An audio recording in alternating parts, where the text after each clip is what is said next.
As a detective wanting more action and waiting for recognition so that I can ascend in my job, I was thrilled when I got the offer to be in charge of the most popular, yet horrific investigation in town. The Plovdiv murders. For those who don't know Plovdiv, it's a beautiful city in Bulgaria. As a matter of fact, it's the second largest after the most beautiful, well-known capital. And I, Boris, was in a small village near Plovdiv, but moved there to go to school at the age of 6. I lived there from the ages of 6 until the age of 35 when I decided to move to another country in Central Europe. I moved out of my country after solving the mystery of the murders. Now, you're probably wondering, why did I decide to move out of my country after solving such a high-profile case? Well, here's my story. I was always a very good detective. In fact, I became a detective at a very young age. I was always very well respected in my profession. I got paid very well and normally had some very interesting cases assigned to me. Unfortunately, there's always something negative to say about your job. In my case, it was bureaucracy. A certain higher rank, more powerful, and with more experience in the field people didn't like or saw me as a threat. These people were normally other detectives that were much older than me, so of course they were not happy that someone 20 to 30 years younger than them would step on their shoes. Although this was never my intention. This group of people who were in charge were the most respected group of detectives in town. Ivan, Boris, and Yavar. And whenever there was an important case, especially those that were a public matter, or the ones with direct orders from the government, they were the ones in charge. Funny enough, they always left me behind even though I had the same rank as them. As I said before, due to my young age and my rather modern approach of investigation, I was not always the first option. Not to mention, I didn't have any connections like the three of them, who were constantly going out to drink and eat with other public officials and prominent figures. In 1969, some things started to happen. One day, the corpse of a woman was found near a river. The police started to investigate this. The woman had been found without a leg. And exactly a week later, the police found another person dead at another spot. A woman who was also missing a leg. Now, the first woman was a very strange case, but now two of them with the same pattern was even more alarming. They kept investigating, but nothing was found, and by the time the third victim came along, it was very impossible to ignore. This time, the person also happened to be a woman, and this time her torso had been cut off. It was the goriest thing I'd ever seen. The information started to spread everywhere in town. People started to panic. So our detective squad got contacted. Ivor and Boris were now in charge of the investigation, while Ivan and I worked on other cases. The annoying thing was that, like always, I constantly felt excluded. Yes, I did have access to the information, but Ivor and Boris were constantly talking about the details and theories of the case with Ivan, and of course, shut up whenever I was around. Ivor and Boris had the theory that the killer was targeting women, which it's a very basic theory. Everyone in town, even non-detectives, had come to that conclusion. But you see, I disagreed with it. I had the feeling that the perpetrator wasn't really after women, and that the fact that all of his victims so far were women were rather a coincidence. You see, apart from being dead and the obvious limb mutilation, they did not show signs of any torture or abuse, which was very odd. Also, one of the other things is that their corpses didn't look like ordinary corpses. Okay, so what do I mean by that? Well, most corpses, regardless of having died by natural causes or having been murdered, tend to have the same resting expression. In other words, they look like they're sleeping, but not these women. They had a look of fear on their faces, a look that I had never seen in any other corpse. Even if they witnessed something horrible before dying, their expression should have changed, but instead, they looked as if they had been frozen prior to their death.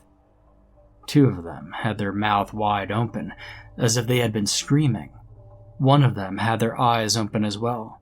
The 3rd one had a very particular expression, as if she had been crying. Another thing that made this case very particular is that none of these victims had died due to loss of blood because of their mutilation. Apparently, they had been mutilated after they died. Their cause of death was unknown. So all these random details were what made this investigation very unique. And Boris and Yavar were working hard on these cases, and in fact were going to make a move. They were out every night trying to find anybody or anything that looked suspicious. They were somehow very sure they were able to catch something the day the perpetrator was due to attack. Attacks happened every Wednesday at the same time by this point. And when I arrived to work on Thursday, it was a very weird atmosphere.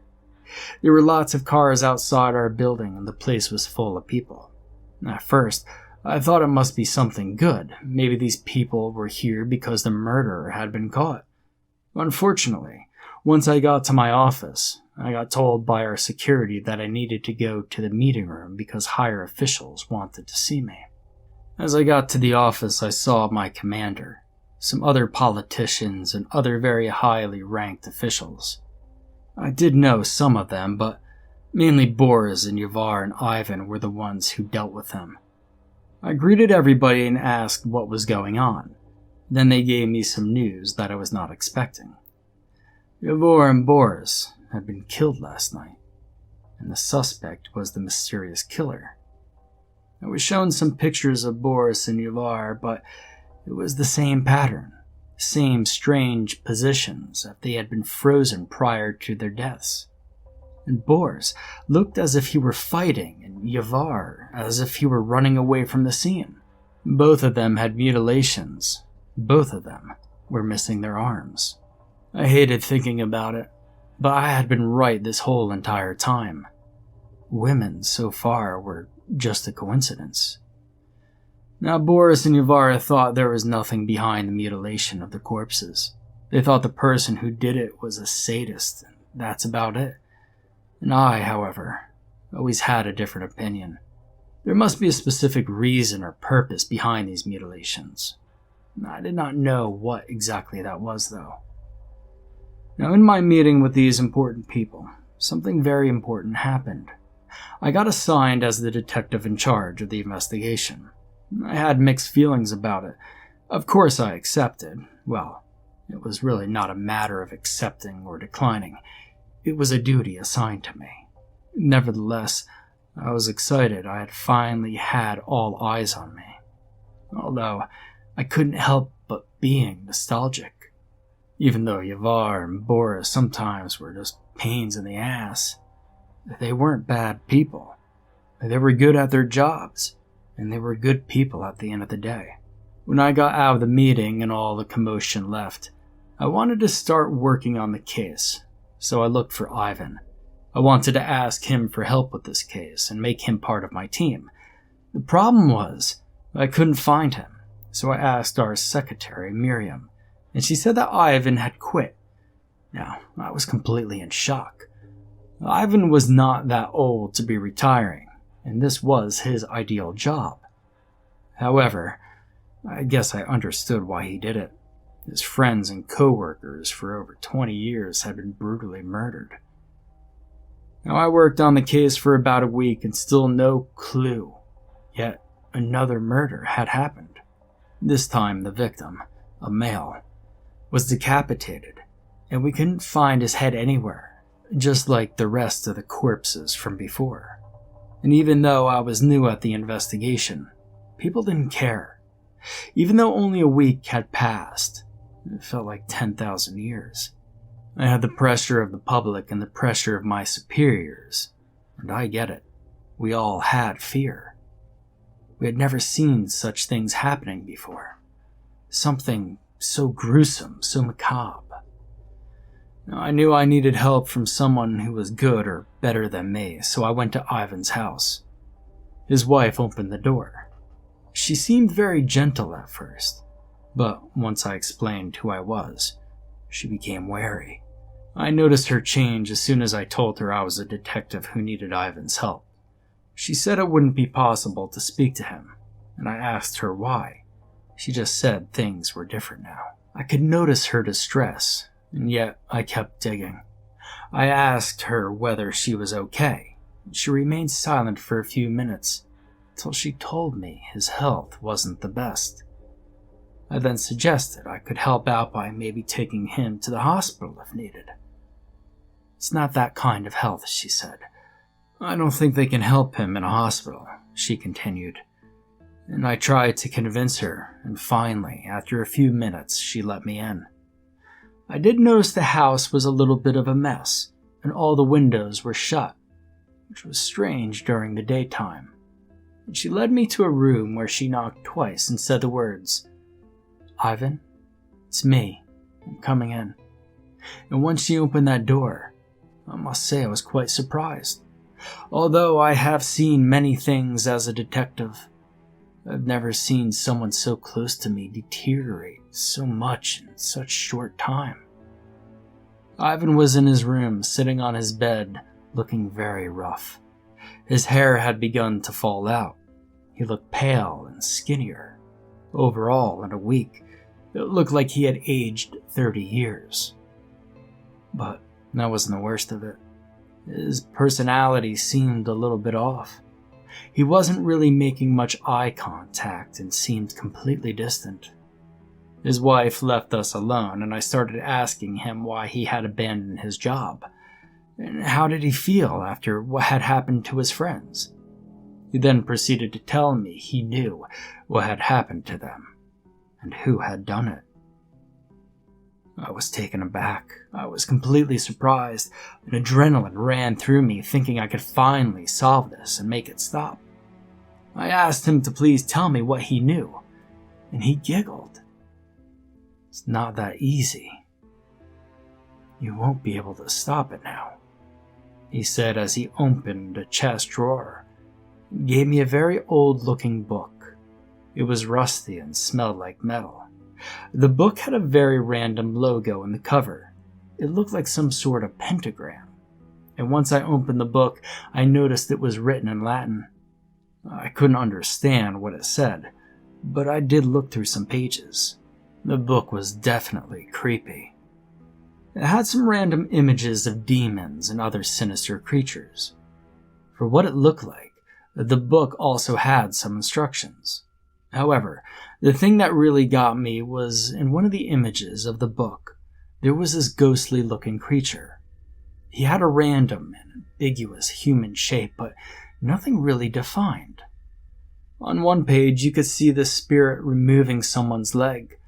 On the other page, the spirit did the same thing with an arm, and so on. And every page, you had the spirit dismembering someone, stealing their body parts until it became a human, or at least looked like one.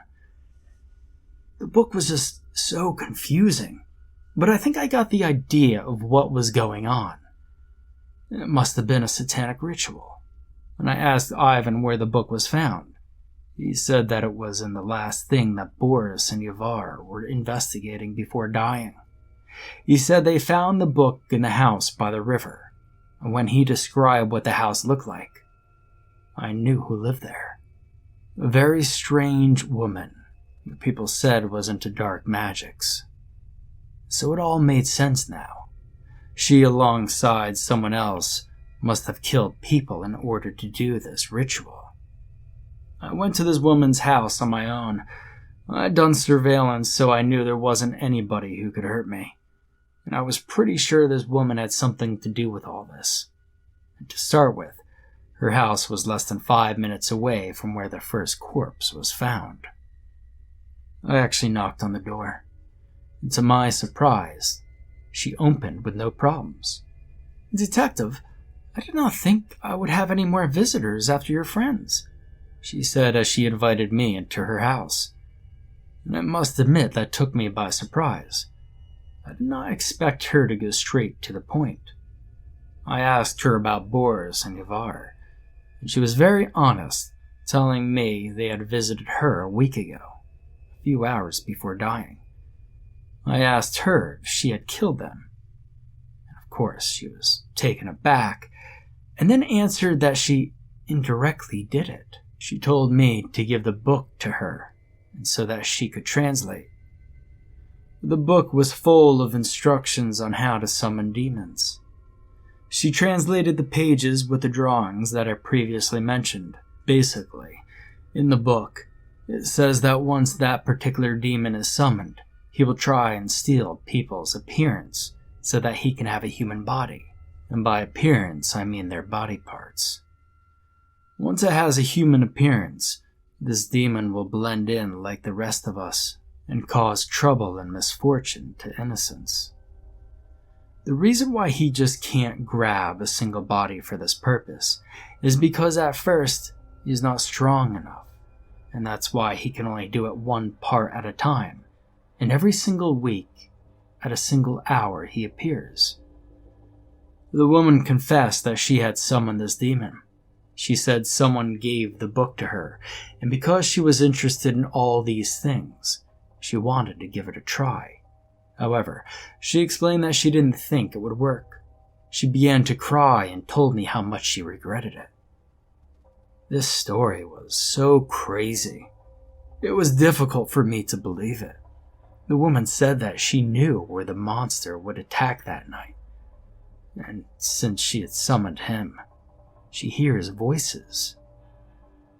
Now, we only had a few hours to get there, so I decided to go with her to the spot where the demon would supposedly attack.